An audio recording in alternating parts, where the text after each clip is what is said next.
I would say in the beginning, your guess is as good as mine. If you start out with a really, really big number, it can feel extremely overwhelming. And so instead of asking, well, what's the number I should be aiming for? I'd much rather focus on what are the good money habits and behaviors that I can learn now to set myself up for success. And then eventually we'll get to that number. How much is enough? In these early days of life after graduation, it might feel like the only answer to that question is all that I have, John, because I'm really not making much right now. And that might be true, but the way we answer that question has much further reaching impact than we might anticipate today. Very practically, how much we say is enough today has a significant impact on how much we have available tomorrow. But it also has powerful ramifications on our long-term spiritual formation, because like it or not, or realize it or not, we are being discipled about money, and that has real-life impact for us and for the world around us. Today, we're joined by Shang Saavedra, friend of the podcast, founder of Save My Sense, and the leading expert in wealth and mental health. And Shang is going to apply her expertise here as she helps us answer the big question, how much is enough? Welcome to After 4, your podcast for navigating life after graduation. I'm your host and guide, John Steele. This one's for you, alumni. Shang, welcome back to the podcast. Thank you, John, for having me. So exciting to be here again. Yes, I love it that you said yes to this. As I was sending you an email, I was like, have I already asked Shang for too much in the world of alumni podcasting? We'll let her say no if that is the case. So I am so excited that you said yes, and that we get to sit down and hang out for another conversation together. But for our listeners, maybe who didn't catch any of our previous episodes, we'll be sure to link them in the show notes so that they can tune in. But Shang, will you just give us a brief introduction? Tell us about who you are. Tell us a little bit about what you do and the things that you've been spending your time with recently. Yeah. My name is Shang Saavedra. I'm the CEO and founder of the company Save My Sense. I was part of InterVarsity, both undergrad at Harvard and in business school at University of Chicago. Nice. And basically after UChicago, I had a pretty corporate consulting type kind of career. And then my husband and I, we really focused on being super frugal. And that's how we were able to save and invest and finish investing for our retirement when I turned 31 and he was 36. Nowadays, I'm 40 years old. I live in Southern California with my entire family, which includes 2 children and 1 more baby on the way. Yes. And I was able to quit my corporate life 2 years ago to focus on educating people on financial literacy, writing my book, Wealth is a Mindset, which came out January 2025, and focusing primarily on being a great mom to all of my children. Yes, man, that's so awesome. What a great resume. Well, that's some exciting stuff that you get to do and spend your time with. I love that. And you know, part-time InterVarsity alumni podcaster. You've done it enough now that you can add that to the list. Add that to the list as well. And Shang, you are joining us for a series that we're doing on big questions that we know recent grads often ask, or that we would encourage them to be asking and thinking through as they're navigating this first year of life after graduation. And so the big question we're asking today is, how much is enough? And we could take that question a number of different ways, and we probably will, but I'm just going to start without any further clarification. I'm just going to softball pitch that question to you and ask, if you were to sit down across the table with a recent InterVarsity alum who knows about your background and your expertise, and who said, Shang, how much is enough? What would you tell them? I would say in the beginning, your guess is as good as mine. and I think that's honest, because we don't know where life is going to take us. And even when I was like fresh out of school and I had some, mathematical skills, and I started asking this question, I ran some very basic calculations, and it said, well, you need at the very least more than $1 million. And this was, in the middle of the aughts. And $1 million just sounded like such an impossible number. Yeah. And I want to convey that to everybody else. I was like, if you start out with a really, really big number, it can feel extremely overwhelming. And it doesn't give you any concrete advice or steps as to what it takes to get there. And so instead of asking, well, what's the number I should be aiming for? I'd much rather, especially young folks, to focus on what are the good money habits and behaviors that I can learn now in my 20s to set myself up for not only success, but also bumps along your journey, because you're going to have a lot of bumps going forward throughout your life. And then eventually we'll get to that number. We can figure it out, actually do calculate it for people in their 30s, 40s, and 50s. But it's not something that I focus on right away. Okay, that's really helpful that even maybe in the face value version of that question that I'm asking, that you would say, actually, for your listeners, now is the time to establish healthy practices rather than worrying so much about a specific concrete number that's like down the road. So I'm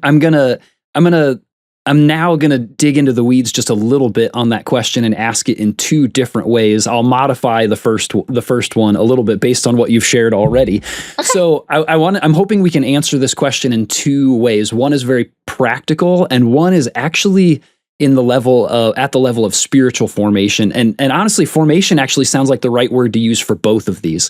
So like at the level of practical budgetary formation, like what are some of those things that you would encourage young alumni to do, some of those early practices to establish?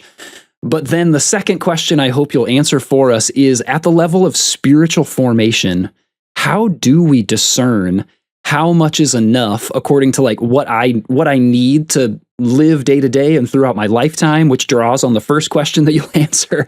But then how much is it that the Lord has entrusted me to steward and to use for his kingdom? Like, how do I figure both pieces of that out? Or how do I start figuring both of those pieces out early on here? Let's start with the practical side, which is, how do you figure out how to allocate the first, second, third paycheck that you have coming in? Yes. And this one's actually, I think, a little bit easier to explain. And this is a great.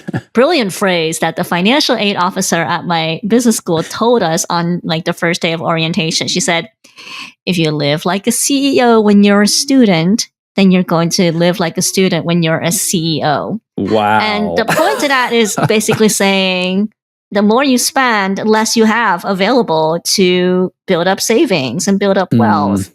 So in the very beginning, when I have a budgeting 101 course, I tell people, okay, learn how to read your paycheck, because there are some lines on there that kind of read like gibberish when you first look at it. Know what the heck, what's a federal tax? What's state income tax? What is Social Security? Like, where's all this money going to? Yeah. Then you know how much you have left. Then you subtract your top basic bills from this. So this would include your rent, your student loan minimum payments, now that everybody's back on, the repayment track. Yep. And your basic groceries and daily needs. And then whatever you have left, you need to make a decision as to whether you want to save it for something, spend it, or something else. But this is where the good money habits come in. I was like, the more you sacrifice when you're younger, the more options you're going to have when you're older with that free money that you may or may not have left at the end of the day. But at least start doing that calculation right now. And it's not hard. It's arithmetic, my friends. It doesn't even use high school level math. But it's something so crucial that I find many 20-year-olds not really paying attention to. And it sounds to me like one of the really important practices here is really being mindful about what you might consider as like the non-negotiables of your budget. Like you say start off with those top tier things, like the things that are expected of you or that are required for living, like having a place to stay and having food to eat, paying for those student loans, or else you're going to get in trouble. but at times we might be tempted to sort of put a few other things in that category of like, I need this. I need like fill in the blank thing each week or each day or each month, whatever it might be. And to ask the questions of like, is that actually necessary? And that probably helps set us up better down the road for having more of that freed up cash to be able to do strategic, thoughtful things with, rather than blowing them on too many artisan cups of coffee every week. This is where the spiritual formation comes in, because we have a model in the Bible that tells us where money is better spent than not. Yeah. Yes. We have a very strong commandment to tithe, which oftentimes we don't pay attention to when we're very young. I certainly did not. Like, I know it's a commandment, but can we ignore that one? No, you can't. You can't. So that's very clear in the Bible. And then you also see many instances where when people are in trouble or when they don't have enough, look at where God provides. He does provide for the very basics. He gives people shelter, food, medical care. Like a lot of the miracles that Jesus works on are medical in nature. That speaks to the fact that God is a healer and focuses on healing. There's not a lot of encouragement of extravagance in the Bible, I would say. And when things are extravagant, they're to praise God. Like they're for the purposes of building a lavish temple for God, or to make the sacrifices. You notice that the lavishness in the Bible is typically oriented towards God because he's the source of all wealth in the world. So it doesn't make sense, right, for it to not, go back to him. And that spiritual formation, I would say, takes longer for people to incorporate into their day-to-day finances. But I think when you really dig into the not necessarily like rules, but like the framework, the foundational like model that God has laid out for us in the Bible, you'll see that it really talks about moving away from the worship of money and seeing money as a resource and tool to carry out whatever purpose God has designed us to do so on his behalf. Yes.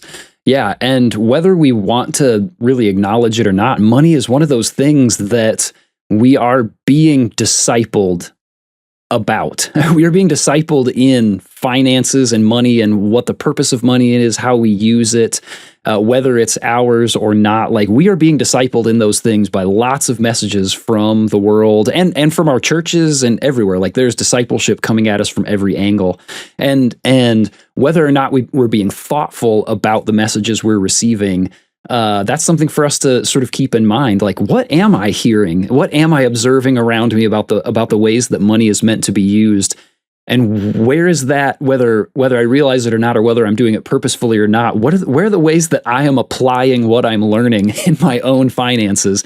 And now is the time to really look through your teachers on money and decide, am I going to be taught by the world, or am I going to be taught by Jesus and his example and the example of the kingdom in what it looks like to engage with finances?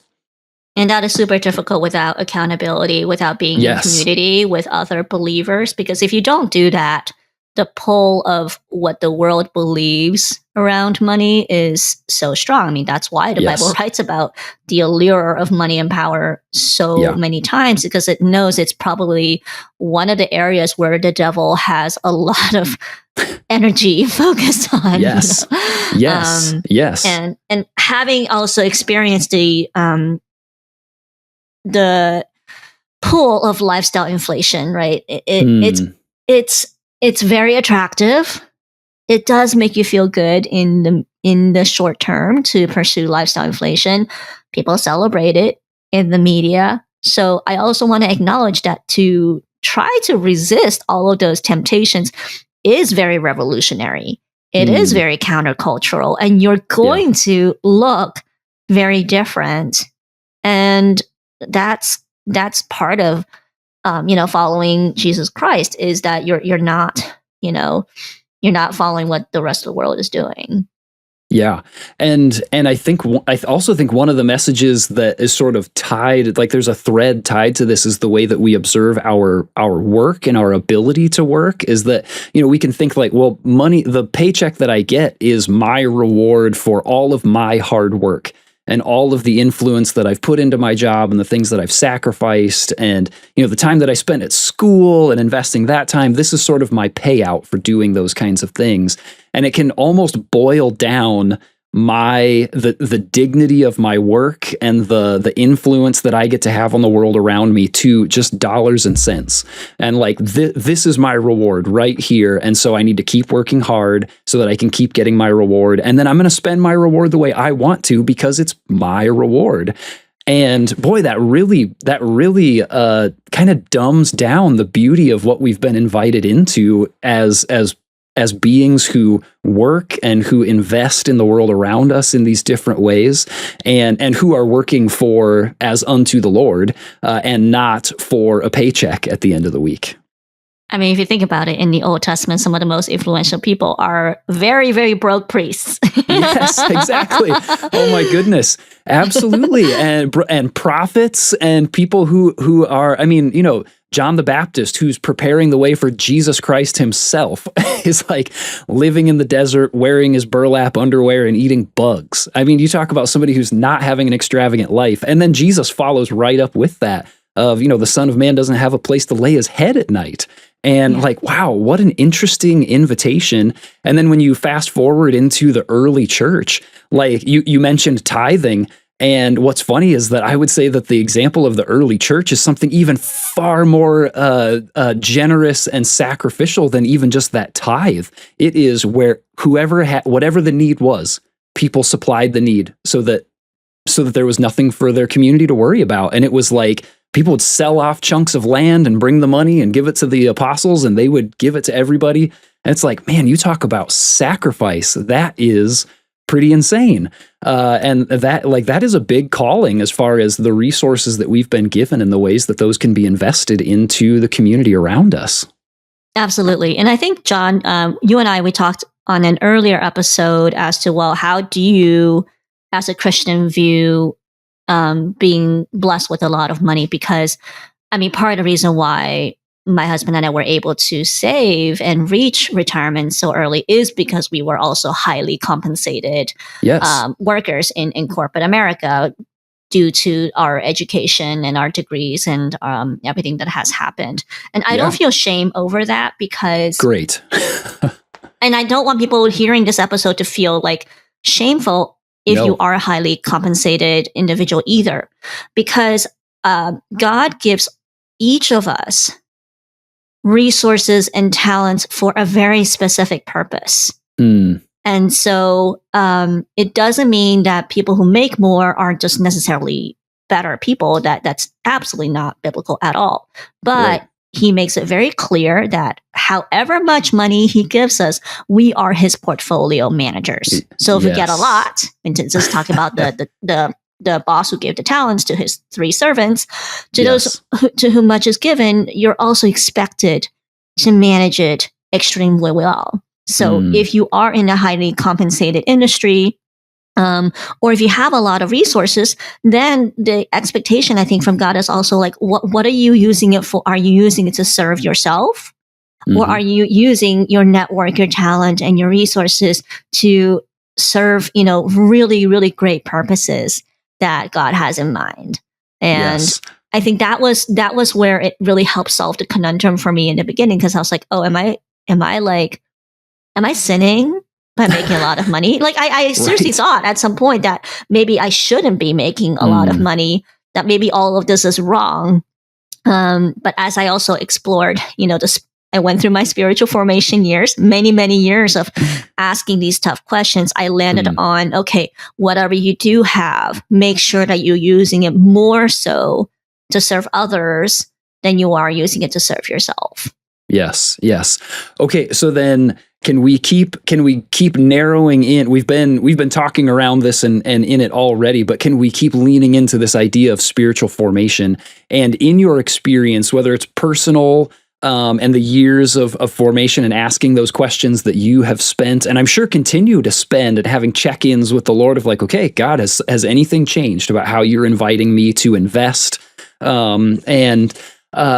So whether it's from personal experience or conversations that you've had with clients as you've been coaching them through and helping them discern some of these kinds of things, like, how is it that we grow in our ability to discern what is, this is the wrong analogy, but I'm going to say it anyway, so people give me grace for saying it this way. Like, what piece of the pie is for me to spend on the things that I'm interacting with on a day-to-day basis, and what portion of the pie is for me to say, God, what do you want to do with this? And I will allot it to those places, and I will send it off into the places that it's supposed to go in your kingdom. Like, how do we grow in developing those things?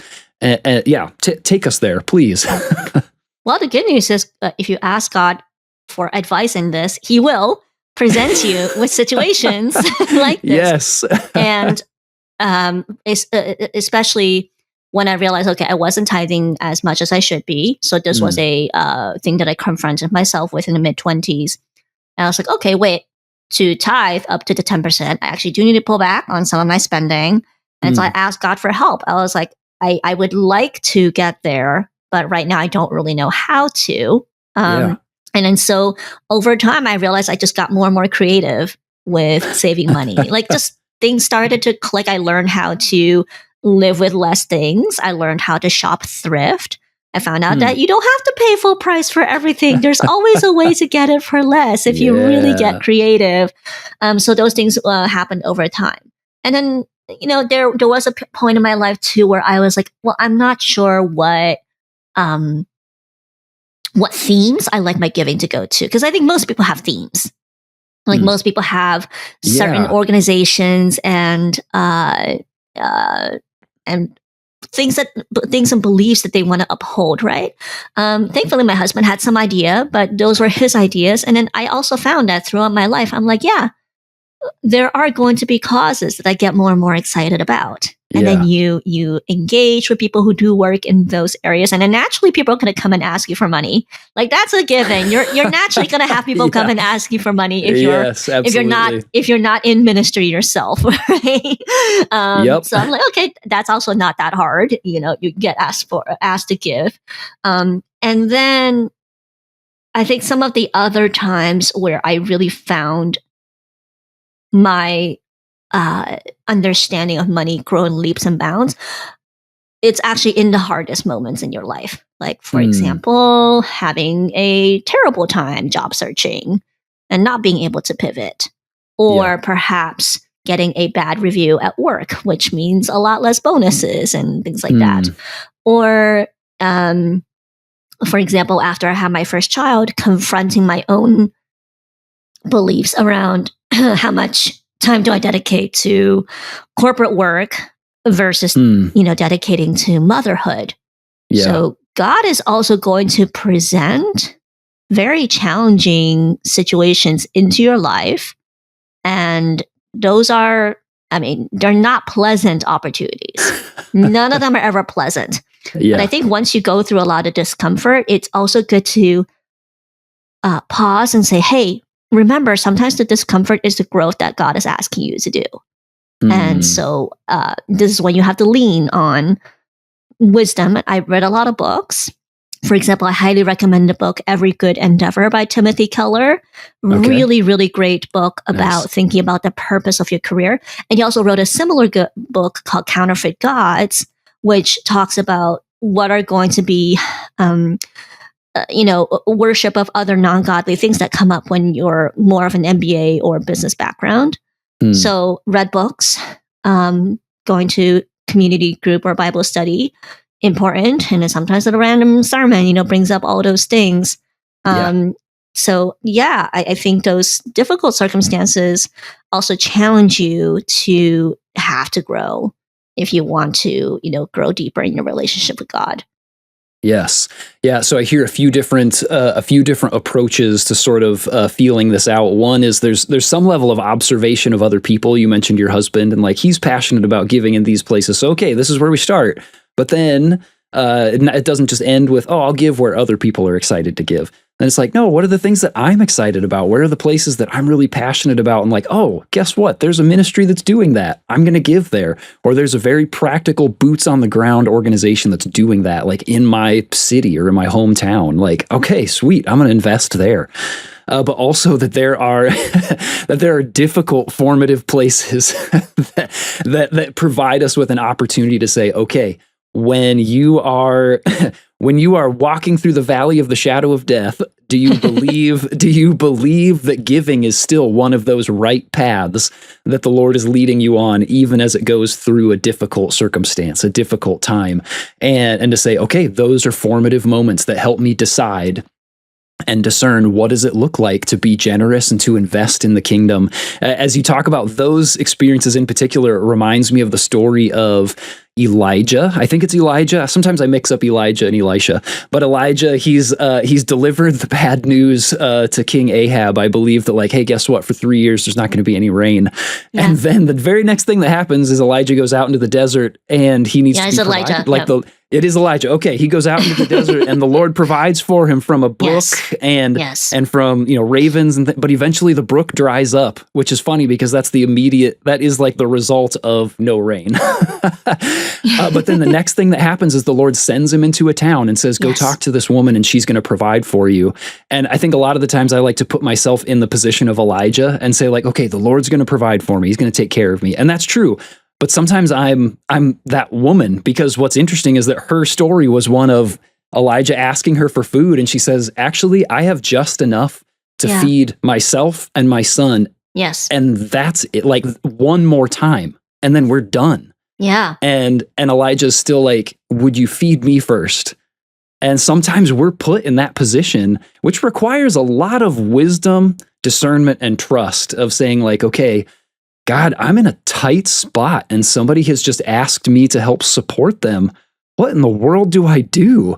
And those are really formative moments to find ourselves in. That's literally, that story brings me shivers every time. And I think it's one of my favorite stories in the Bible, because it's also showing that God works miracles in sometimes the most humble of situations. It's not the ones that we expect. So it's also saying, hey, you can be called upon to give at any moment, but like you kind of have to lean into and trust that God has a purpose through all of this.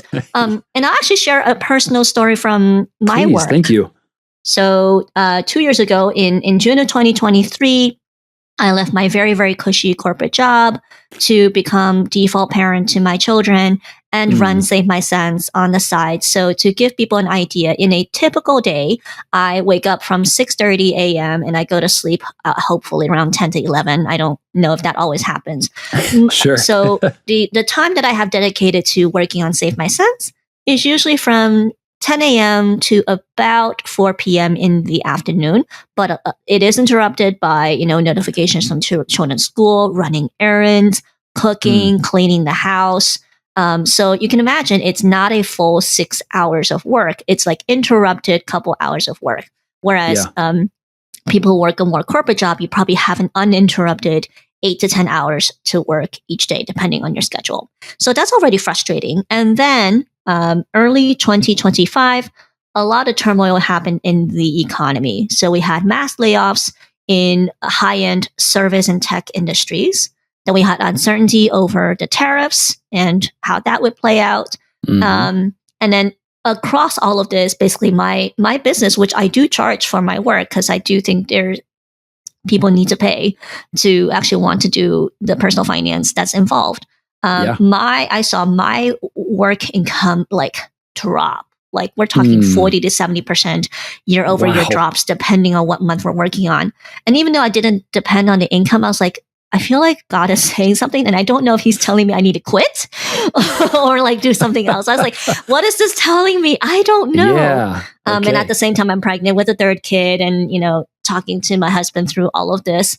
I couldn't tell you the full reason for this, but what I ended up doing, I was like, well, I don't have that much client work coming in, so I actually expanded my pro bono program this year. So in most years, I do pro bono work. I sometimes give free webinars to schools. And on the coaching side, I have my, my themes, the things I care about. I care a lot about single moms. That's like a huge focus of what I do, especially those in a very difficult divorce situation, separation situation with no income or domestic violence. I also care a lot about people who are losing, unable to work due to mental or physical illness. So those are the situations where I give a lot of pro bono work out, and I expanded that. And so, yes, I saw no money coming in, but it was amazing to get to work with so many families and be able to help them see hope where they never saw any when it came to finances. For some of them, I was able to say, okay, I know the bare minimum you need to do to at least get things better. And for already one of them told me that she got a job offer that paid a lot more than what she currently had, which is fantastic. For another person, I was like, okay, you just need, this many more credit hours to get this degree that you want. She thought that she needed to put it on loans. I was like, you have just enough to not have to take on any more loans to get there. And then we'll get you debt free. She has other loans, but we'll get you debt free in so many years. And then so I was like, yeah, I feel like that this is an example of where like God is going to bring something very, very uncomfortable to you. And you just got to lean into it and hope to do whatever it is that God is asking you to do. And we'll see the results of it later on. Yes. And I love sort of an offshoot of that. And I want to be careful the way that I say this, because I don't want it to feel like an out to not be generous with money, because money, again, is one of those things that we are being discipled in and that disciples us just on its own as we use it. So we need to be thoughtful about money in particular.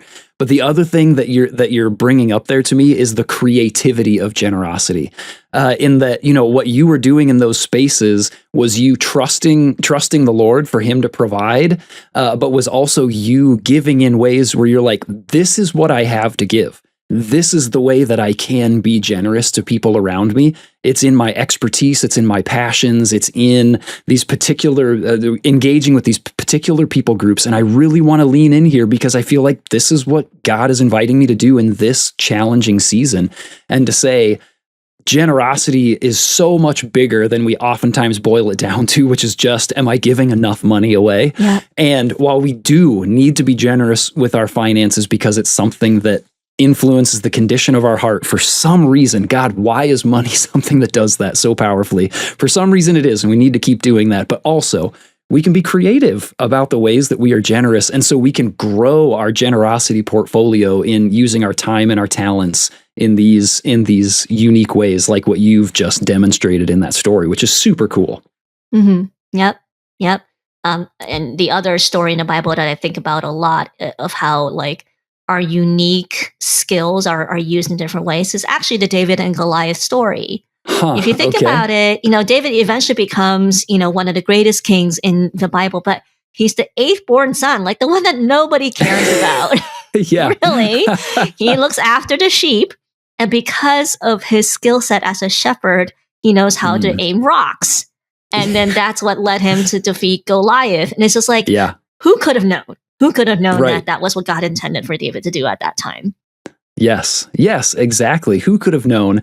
And also just a word of like what it looks like for what might feel like such a small thing to be invested that ends up having such powerful ramifications. And that's just, what an incredible story. That's one that I have not yet heard equated to generosity and spiritual formation around money. And I love that. I love mining new places to think about these kinds of stories. That's awesome.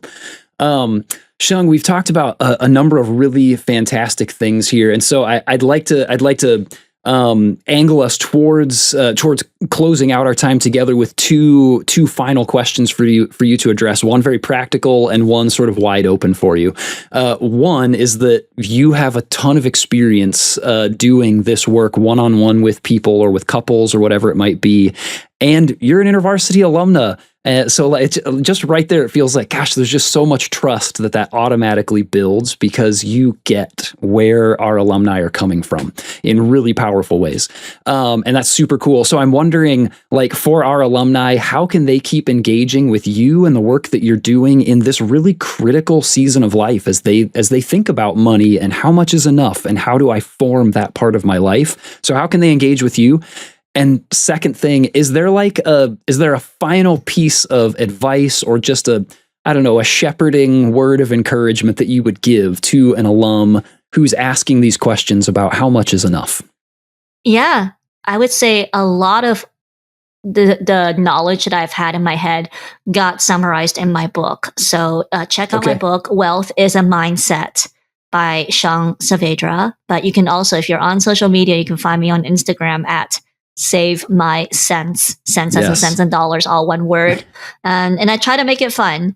And if I were to leave behind a nugget of wisdom focused on personal finance and also on the InterVarsity crowd, I would say, well, that's if anything, lean into giving, and you would be surprised at how much giving out brings back to you. In ways that you could not have imagined. Like, I can talk on and on about how I think there are many, many blessings in my life that came later on as a result of me just giving in faith earlier in life. But God is going to give you exactly what you need. Like, you have to trust that. Don't try to trust yourself. We can't trust ourselves, but we can definitely trust that God is going to provide. How much is enough, alumni? Well, as the answer so often is in the adulting world, it depends. But as we ask this question, I think we're led into asking a more fundamental question. Do I trust God? Do I trust that He's going to take care of me no matter what? And am I prepared to let Him lead the way in providing for me in His way and in His time? And those are not easy questions to answer honestly. But as we ask the question and clarify our trust in the Lord and keep growing in our trust, our answer to the original question becomes clearer. And it may or may not include a specific number, but it will include a growing heart posture that leaves you open to whatever the Lord asks you to give and whatever He invites you to keep. Remember that our God is generous, not just to others, but to you too, alumni. And if you're looking for a place to start giving, why not consider your InterVarsity chapter account? Support your staff, your chapter, the ministry that's happening back on campus. Or you could always support after 4. Not saying, just saying. Shang, thank you so much for joining us for this episode. I love that we have alumni like you hard at work in this area of expertise. If you'd like to hear more practical financial wisdom from Shang, check the show notes, the links to one of our previous chats with her. Then be sure to come back next week as we shift our focus away from big questions and back to some alumni-focused ministry stories. We're going to hear from Kristen Dalton, a Greek IV alumna and Greek IV staff, about the night 100 Greek students said yes to Jesus. Amazing story. Until then, consider sharing this episode with someone who needs to hear it, and I will see you in the after, alumni. Thanks for listening to After 4. This podcast is brought to you by the InterVarsity Alumni Relations Team, hosted and produced by John Steele, production assistance by Mike Zentera, edited by Caleb Leppert, and our After 4 theme music was written and performed by John Steele.